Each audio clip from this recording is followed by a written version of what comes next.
Just over a year after we wed, my husband and I made the decision to try for a baby. A ruptured ectopic pregnancy had me in the emergency department a few months later. After undergoing emergency surgery, having my fallopian tube removed, and receiving 4 blood transfusions, I was given time to recover both physically and mentally. Just a few days after leaving the hospital did the emotional aspect of the incident start to surface. It felt as if the shock had passed and that I could now concentrate on the other unpleasant aspects of the event, as my body had begun to recover. Given his ISFP personality type, my husband often avoids talking about painful topics. After processing the events, he decides not to bring them up again. His coping strategy is to do it. I'm really different because I have an INFJ personality type.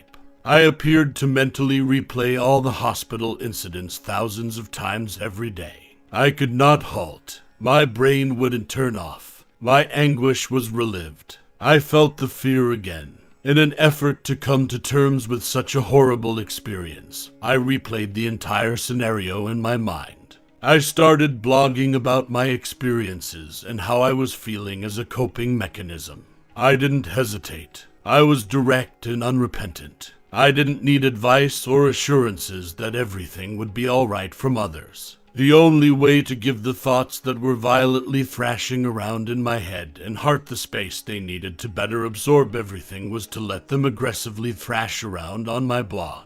Then some remarks from friends started to come in. They were trying to be kind and comforting, but I got the impression that they weren't paying attention or having any empathy. I didn't want to be encouraged to be positive. I wanted to hear that it was terrible. I wanted to hear that I had every right to be irrational and to doubt the existence of God. Conversely, I wanted absolutely nothing to be said and only for people to know what was making me crazy inside. I quit blogging after hearing suggestions that I should get over these unfavorable emotions. INFJ that I am, I felt completely misunderstood once more. It seems like people were complaining just for the sake of complaining.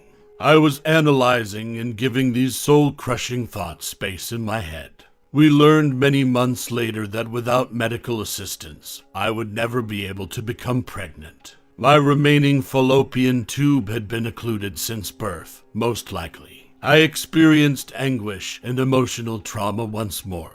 This was a complete disaster for a planner. I didn't have any more life goals. I had nothing to hang on to and felt as though I was just floating around. I lacked a plan.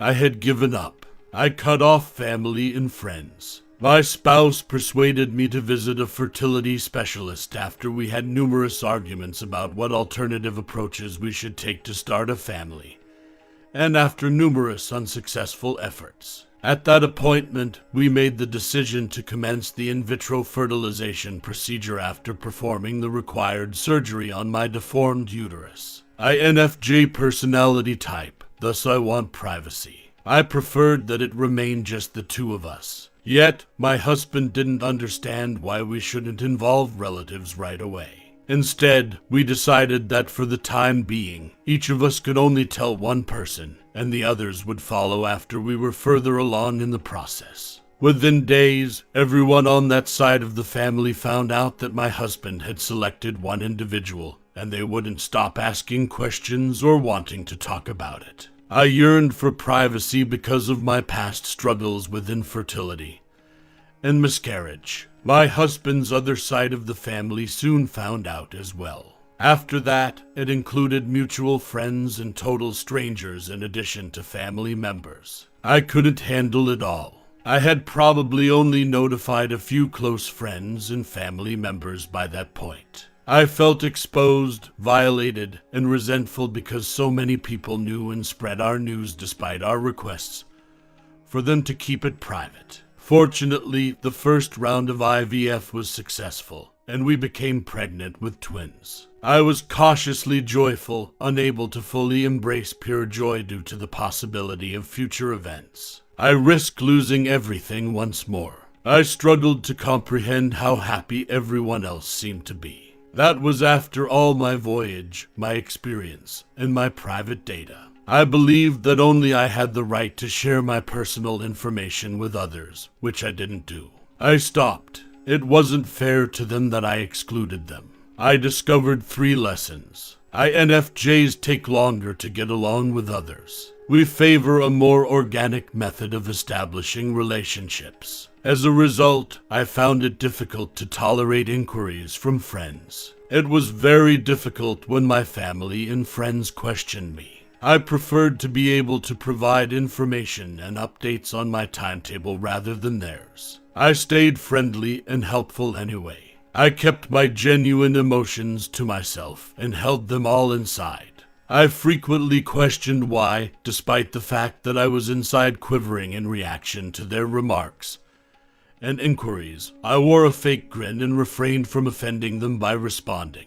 The truth is that I fought constantly to balance my need for privacy with my desire to avoid causing conflict or hurting people's feelings. If I had it to do over again, I would have told folks the truth about how I felt and what I expected. I merely made my own aggravation and emotional turbulence worse because I wasn't. I hope the following 3 things I've learned from my experience will be helpful to you if you ever find yourself in a similar scenario.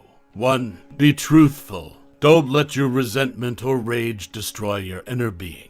They might have been more sympathetic and considerate of my requirements if I had been more truthful on my end. INFJs want to keep their innermost selves hidden, and I was no exception. The fact that no one seemed to get my need to keep things private, though, was what I found to be the most frustrating. That I had no control over who and when exposed my personal information was the hardest lesson I had to learn. But in the process, I discovered more about myself and other people. 2. Keep in mind that it could be challenging for someone who hasn't experienced the same thing to fully comprehend. Spend some time trying to comprehend their perspective rather than shutting down because you were misunderstood. In this way, empathy develops. People soften and improve into nicer, more loving persons in this way. And the world could use more of that. I can now clearly understand how harsh and unyielding I was, as well as how pleased my loved ones were for me, now that I'm on the other side and have twin daughters who are 4 months old. I felt misunderstood and disrespected for such a long period that I was unaware that I was also treating everyone else in the same way. 3. Avoid getting too absorbed in your own ideas, feelings, and experiences. Even though you occasionally may feel alone, you are not. It's a prediction that comes true. You isolate yourself more the more lonely you are. And if you exclude them for a long enough period of time, you won't have anyone to support you when you need it most. Keep in mind that there are others who want to join you on the adventure, but you must first give them the opportunity to do so.